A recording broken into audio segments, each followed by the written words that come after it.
Hello and welcome back to Clicks on the Side. Today I wanted to go over some modern theme teams that I've come up with that I want to try out at my local venue and see what you guys thought of them. Starting off, we are going to have my Guardians of the Galaxy theme team. All of these are going to be at 300 points, and to no surprise, with Guardians of the Galaxy, it's going to be quite a bit from the calendar set. So starting off, Nebula makes the team at 25 points.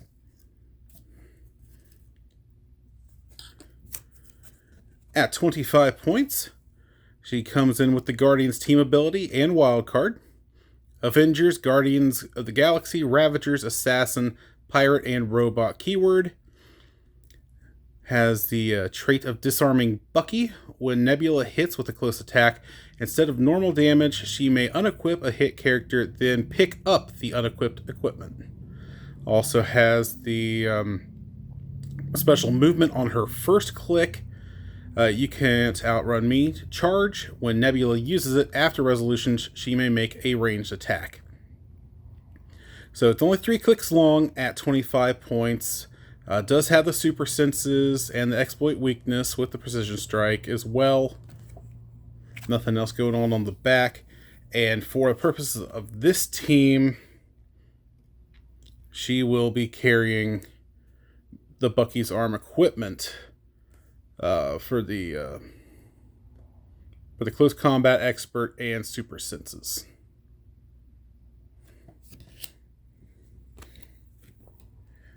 So there is Nebula. Also making the team from the same set is Raccoon. Now, I've been debating back and forth about who should get Bucky's arm. Honestly, I probably should give it to Rocket, but right as of now, I'm thinking Nebula. Well, I'm bouncing back and forth. Rocket comes in at 50 points. Yeah, we're going top dial with Rocket. Avengers, Guardians of the Galaxy, Animal, and Pirate. Guardians team ability with wildcard. Overseeing Nowhere's reconstruction. Free, choose an object held by a character and a friendly character with Guardians. Held by any character and a friendly character with Guardians team ability that isn't holding an object. That chosen object is now held by the chosen character. Also has the trait, you called me a what? And this is why I'm thinking maybe Bucky's arm should be better for him. But it's going to be situational. When the opposing character targets Raccoon, after resolutions, you may choose that Raccoon can use Charge, Battle Fury, and Blades Claw's Fangs until the end of your next turn. So it's just a matter if you're wanting him to be at range or if you're thinking about having him more up close. I feel like if he was on his 35-point click, I'd give him the Bucky's arm equipment. But at 50, and for this team, he's meant to be more ranged, while Nebula is supposed to be more up close. So for now, I'm sticking with it going on to Nebula. Next up, we're going to throw Drax in there, with the laser cats on his sweater. Drax is going to be in there at full dial. He's going to have the Guardians team ability and wild card. Guardians of the Galaxy keyword, Brute, and Warrior. 60 points. Has the trait, actors are repugnant. When Drax attacks one or more characters with the celebrity keyword, modify his attack and damage +1. Adjacent opposing characters can't use shape change. I like it alone for that. I know celebrity isn't as popular as it once was, but you never know when they might have one on their team. It'll come in handy. Also has Drax takes a maximum of 1 damage from ranged attacks. And a third trait, a little funny man. Free, if Drax is holding an object, put it down in an adjacent square. Characters adjacent to an object Drax put down this turn modify damage +1 when making close attacks. or when given a close destroy action. So my thought process is keep him closer to Nebula. Nebula's going to pretty much be a tie-up piece for me. Hopefully her super senses goes off once or twice and she stays up long enough to keep get Drax up there, since Drax doesn't quite have the movement Nebula does. Invincible throughout, love that. Empower as well to boost up Nebula or whoever ends up being beside him.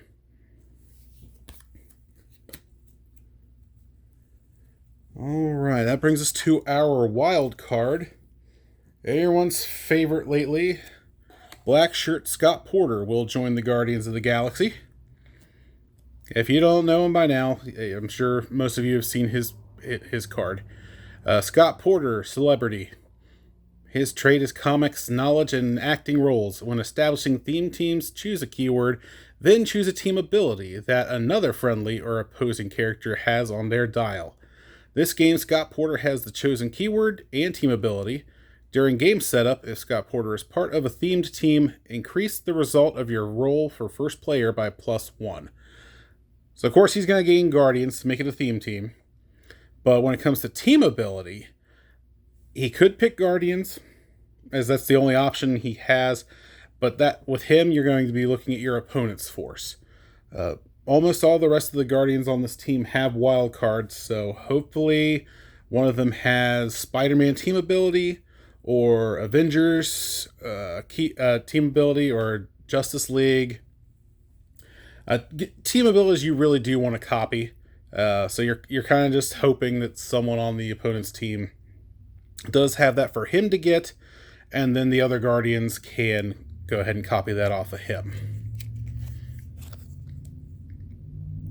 Fight for a Cure trait. He has support. At the beginning of your turn, Scott Porter may heal a friendly character 1 click, and then counting on the community. If Scott Porter is part of a theme team, he starts the game with 3 community tokens. If Scott Porter has any community tokens, once per turn, you may re-roll any roll. If you do, after resolutions, remove a community token from Scott Porter. But one reason I do like him is his defensive power as well. He gets super senses. Friendly characters modify defense +1 when adjacent to a friendly character that shares a keyword with them. So if anyone's getting carried around, which could happen with other figures on the team, then just by default, you're already +1ing the defense. I think that's just key to so many teams right now.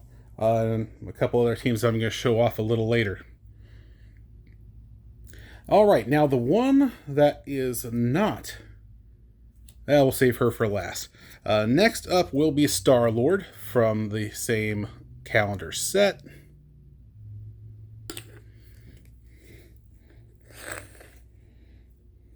He's going to be our heavy for this team. Guardians team ability, Guardians of the Galaxy keyword with Ravagers, Cosmic, and Pirate. Rebuilding Nowhere. At the beginning of the game, generate up to 4 standard objects into any squares within range.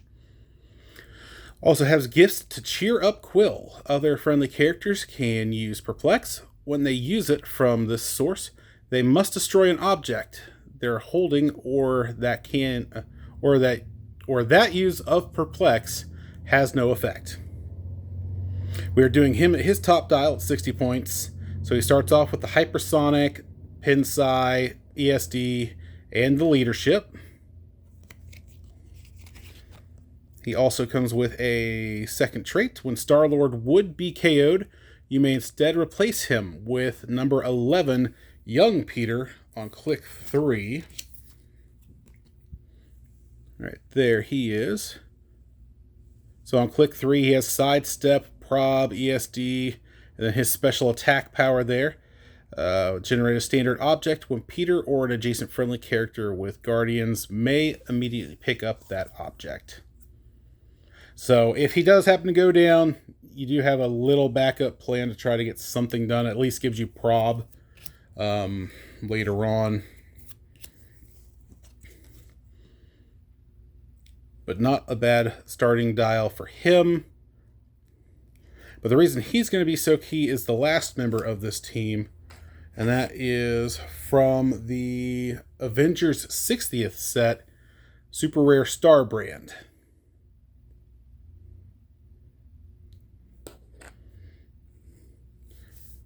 Alright, StarBrand has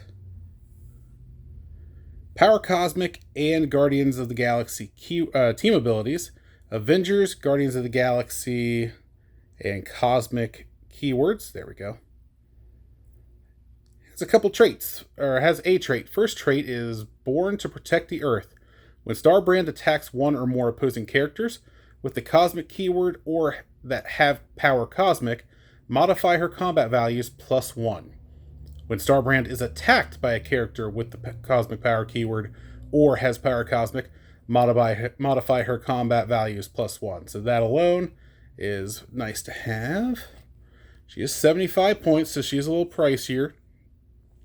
Has running shot, special attack power, invulnerability, and range combat expert. And the reason she's on this team is that special attack power. I'm sorry, no, it is her second trait. The reason she's on this team is for her second trait. Bestow the StarBrand. Power. Choose another friendly character and a standard power StarBrand can use. Until your next turn, the chosen character can use the chosen power and modifies their combat values +1. So, my plan for that is to give it to StarLord. We will give StarLord StarBrand's range combat expert, which will make him a 12 for 4. But by also increasing his combat values, it'll give him a 10 hypersonic, a range of 5, attack of a 13, defense of a 19, and with the range combat expert, output of 5 damage. So he's your Alpha Strike. You're going to try to get up as close as you can to a someone that can take penetrating damage, someone with invuln, support piece, get something that's just annoying you want out of the way. He will take it out, maybe even the first turn, since he can move essentially 10 and then shoot 3. That's a 13 space move that they can't do anything about. And with a 13 for 5, that, unless you have really bad luck with the rolls, it should get through. But that's the whole purpose I have for that team. 19 with ESD, so if you can still keep him at range, he's still pretty well defended if he is out there all alone. With the Guardians team ability, they can't be perplexed down. And then once StarBrand is able to get out there, she has her special attack, which is range, make a range attack, and all other characters within 2 squares of the original target also become targets. So unfortunately, that does say all characters. So somehow I believe that even means your own. So something to watch out for. Gotta be careful with that. But that is my 300 points Guardians of the Galaxy team, starring StarBrand and StarLord. Let me know what you think. Any feedback is greatly appreciated. And until next time, this has been Clicks on the Side.